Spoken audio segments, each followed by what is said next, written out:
আসসালামু আলাইকুম বন্ধুরা, কেমন আছেন সবাই? আশা করি সবাই ভালো আছেন, সুস্থ আছেন। আলহামদুলিল্লাহ আমরাও খুব ভালো আছি, সুস্থ আছি। সোনালী রান্নাঘর উইথ ভিলেজ ফুড চ্যানেলে আপনাদের প্রত্যেককে স্বাগত জানাই। আজকে আমি তৈরি করব সম্পূর্ণ বাটা মশলায় চিকেন কষা রেসিপি। তো সব সময় আমরা কিন্তু কাটা পেঁয়াজ দিয়ে মশলা কষিয়ে রান্না করে খাই, কিন্তু আজকে একদম সম্পূর্ণ বাটা মশলায় আমি রান্নাটা করব। তো প্রথম থেকে শেষ পর্যন্ত দেখার অনুরোধ রইল আপনাদেরকে। তো চিকেন রেসিপিটা তৈরি করার জন্য প্রথমেই আমি অনেকটা পরিমাণের সরষের তেল দিয়ে দিয়েছি, কারণ এটা সম্পূর্ণ সরষের তেল দিয়ে রান্না হবে। তারপরে দিয়ে দিয়েছি দারচিনি, এলাচ আর লং দিয়ে এখানে আদা, রসুন, জিরা আর কাঁচা লঙ্কা সব কিছু একসঙ্গে পেস্ট করে রেখেছি, সেই পেস্টটাই আমি দিয়ে দিলাম। পেস্টটা আমি অনেক বেশি করে দিয়েছি, কারণ এটা বাটা মশলায় তৈরি করবো বলেছি, তাই এখানে সব কিছুরই একদম পেস্ট করে নিয়েছি। নিয়ে ভালোভাবে মশলাটাকে কষিয়ে নিচ্ছি। আর এই চিকেনটাকে একদম আমি ধৈর্য সহকারে হালকা আঁচে কষাবো, এতে করে কালারটাও খুব সুন্দর আসবে আর খেতেও খুব সুন্দর হবে। তো চিকেনটা তৈরি করার জন্য কিন্তু আমি মশলাগুলো সব দিয়ে দিয়েছি, আর এই মশলাটা আমি সুন্দরভাবে কষাবো। তো এখন আমি এখান থেকে একটা দিয়ে দিচ্ছি তেজপাতাতে দিয়ে আবারও ভালোভাবে আমি নাড়াচাড়া করে নিচ্ছি। চিকেন কষা হতে হতে কিন্তু আমি এই পাশে আরও একটু কিছু বানাচ্ছিলাম, তার জন্য চিকেনের পাত্রটাকে ওই সাইডে দিয়েছিলাম। একটু নাড়াচাড়া হলে কিছু মনে করবেন না। তো এখন আমি এর মধ্যে অ্যাড করে দিলাম একটা টমেটো ফালি অ্যাড করে দিলাম। টমেটোটা দিয়ে একটু নাড়াচাড়া করছি। টমেটোটা আমি সব কিছুতে একটু টমেটো ব্যবহার করি, একটু টক মিষ্টি হলে খাবারটা বেশি ভালো লাগে। তো টমেটোটা তাড়াতাড়ি যাতে সিদ্ধ হয়ে যায়, মশলাটা সুন্দরভাবে কষানো হয়, তার জন্য আমি এখানে দিয়ে দিলাম স্বাদ মতো লবণ। আপনারা আপনাদের মতো কম বেশি করে নিতে পারেন। তো লবণটা দিয়ে ভালোভাবে নাড়াচাড়া করে মিক্সড করে দিলাম। এদিকে আমার মশলাতে তেল ছেড়ে দিয়েছে, দেখতে পাচ্ছেন কতটা তেল ছেড়েছে, তার মানে মশলাটা আমার সুন্দরভাবে কষানো হয়ে গেছে। তো এখন আমি শুকনো মশলাগুলো অ্যাড করে দিচ্ছি। এখানে দিয়ে দিলাম 2 চামচ হলুদ গুঁড়ো, 2 চামচ দেবো লঙ্কা গুঁড়ো। এখানে আমি 1 চামচ লঙ্কা গুঁড়ো দিয়েছি আর 1 চামচ দিয়েছি জিরা ধনিয়া গুঁড়ো দিয়ে ভালোভাবে মাংসটাকে কষাচ্ছি। যেহেতু লঙ্কাটা অনেকটা ঝাল ছিল, তার জন্য কিন্তু 1 চামচই দিয়েছি, ভুল করে 2 চামচ বলেছিলাম, ওখানে 2 চামচ না 1 চামচ দিয়েছিলাম।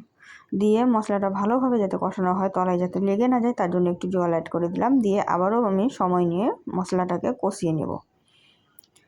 তো এখনই দেখুন মশলার কালারটা কত সুন্দর চলে এসেছে। এটাকে মানে একটু ধৈর্য ধরে ভালোভাবে কষালে আরও সুন্দর কালার আসবে। আর মশলাটার কালারটা যা হয়েছিল, মাংসটা রান্না সেই স্বাদের হয়েছিল, একদম অনেক স্বাদ হয়েছিল মাংসটা।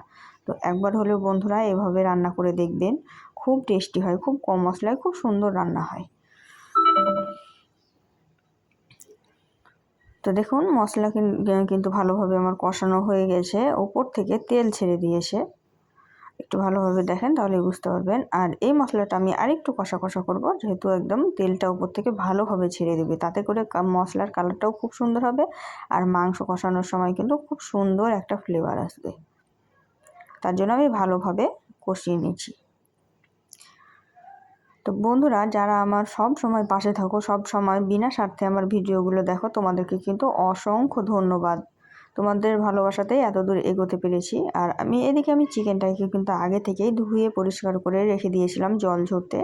তো মশলাটা যখন আমার কষানো হয়ে গেল, তো তখন আমি আর অপেক্ষা না করে চিকেনটা দিয়ে দিলাম। চিকেনটা দিয়ে আমি সুন্দরভাবে কষিয়ে নিচ্ছি। এক হাতে মোবাইল ধরা আছে আর এক হাতে মাংস কষাতে অনেক অসুবিধা হচ্ছিল, যেহেতু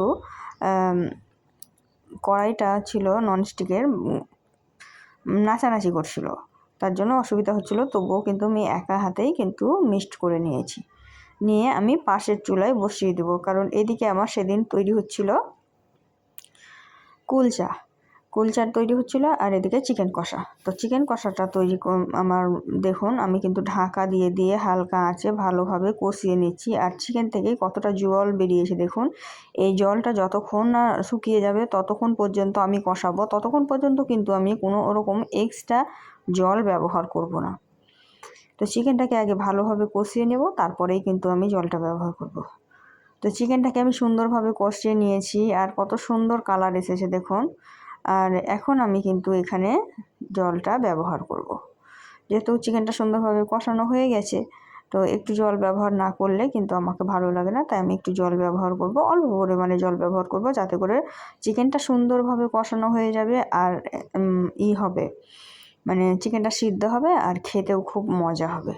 তো এখানে দেখতে পাচ্ছেন আমি অল্প পরিমাণে জল ব্যবহার করলাম, শুধুমাত্র 1 বাটি জল ব্যবহার করলাম। তারপরে নাড়াচাড়া করে এটা ঢাকা দিয়ে রান্না করে নেব।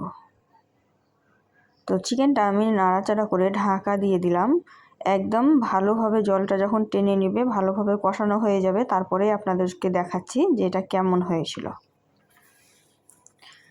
তো জলটা টেনে নিয়েছে আর কত সুন্দর হয়েছে, কালারটা দেখুন, দেখেই বুঝতে পারছেন যে কতটা সুন্দর হয়েছে।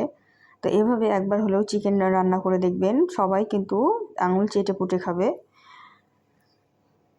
তো আজকের ভিডিওটা কিন্তু এর থেকে বেশি বড় করব না, আর এটা আমি সার্ভ করে দেখাইনি, তো এখান থেকেই দেখে নিতে হবে। তো আজকের রেসিপিটা এই পর্যন্ত, দেখা হবে এই ধরনেরই আরও নিত্য নতুন রেসিপি নিয়ে পরবর্তী ভিডিওতে। তো ততক্ষণ সবাই ভালো থাকবেন, সুস্থ থাকবেন, আর আমার জন্য একটু দোয়া করবেন। খোদা হাফেজ।